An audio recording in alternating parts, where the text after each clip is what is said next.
Yeah, I don't see what we're doing as being anything extra special. It's sort of just looking after the environment, and when you're going around the sheep, you've got all the bird life to look at. It makes it far more enjoyable.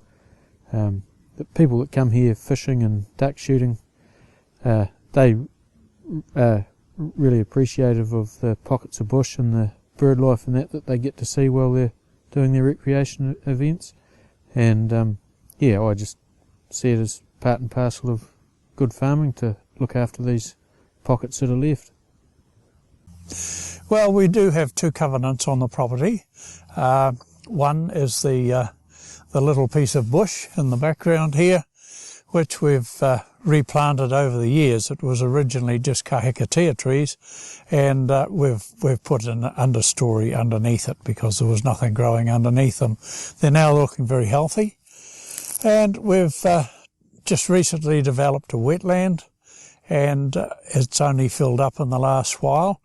We're looking forward to getting planting done around it, which should be good. It's something really that we look forward to, and it's already, it has quite a lot of ducks on it at times, so that's very rewarding.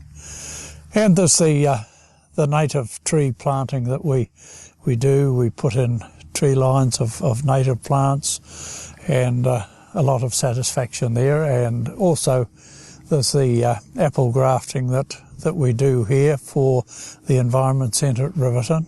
We graft up to 400, sometimes 500 apples a year for them, and very satisfying to know that they're getting spread all around Southland.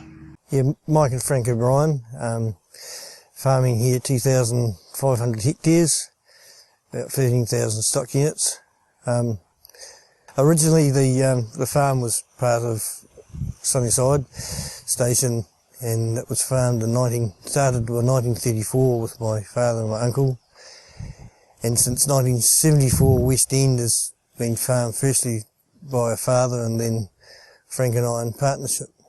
The area where the property is situated is a wee bit unique in the fact that we have the National Park on one boundary and we have the Waiau River on the other boundary. So we're basically a long river boundary. So as a result, we do take care when we're doing our development to ensure that those areas of high value are protected. Over the years we have been involved in doing quite a bit of land development, and in conjunction with that we've done a lot of riparian fencing and QE2, some areas of high value during that process. One of the keys to be able to do that was the fact that we've put in this Pelton wheel, which is a water scheme utilising the height that we've available to us in the spring, which will provide in future all the water for the property as well as our own house water. And what that's enabled us to do is to start the project of fencing the waterways up. As a result, we'll be able to put troughs in most paddocks, and this process is continuing. With the help of Nathan, it's been great to be able to identify the areas that we need to fence, and basically it's just an ongoing project. Hi, I'm Matthew Richards, Operations Manager for Fortuna Group, and here we are today at our JAYVOR Dairies dairy conversion.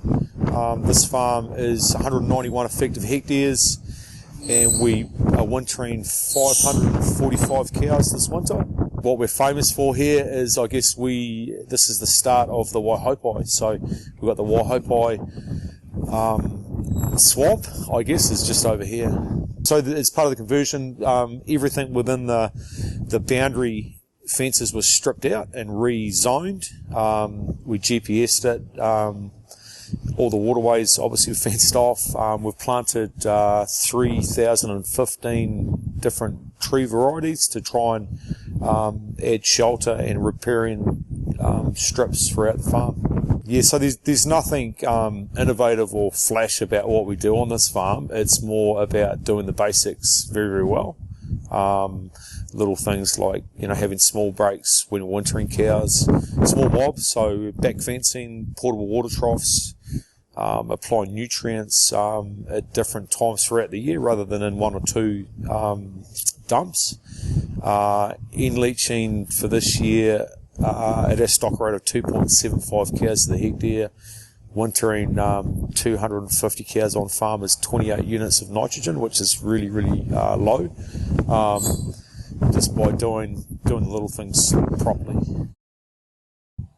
Yeah, well, this operation is it's a 3/4 deer operation, which is mainly a breeding and stud unit, and a velvet operation, and the rest is sheep, and it is quite unique, I guess, in that aspect, and it also is quite a hard country to farm as far as deer go, because it's quite a soft sort of soil. It's very naturally fertile, but sort of got small rolling ridges, make it quite challenging for farming deer. So they've obviously have done a lot of double fencing and fencing off susceptible areas over the years to make that work, and also all the stags are wintered inside during the winter time to take them off the pasture, to protect the pasture, and also gives you better grass growth in the spring.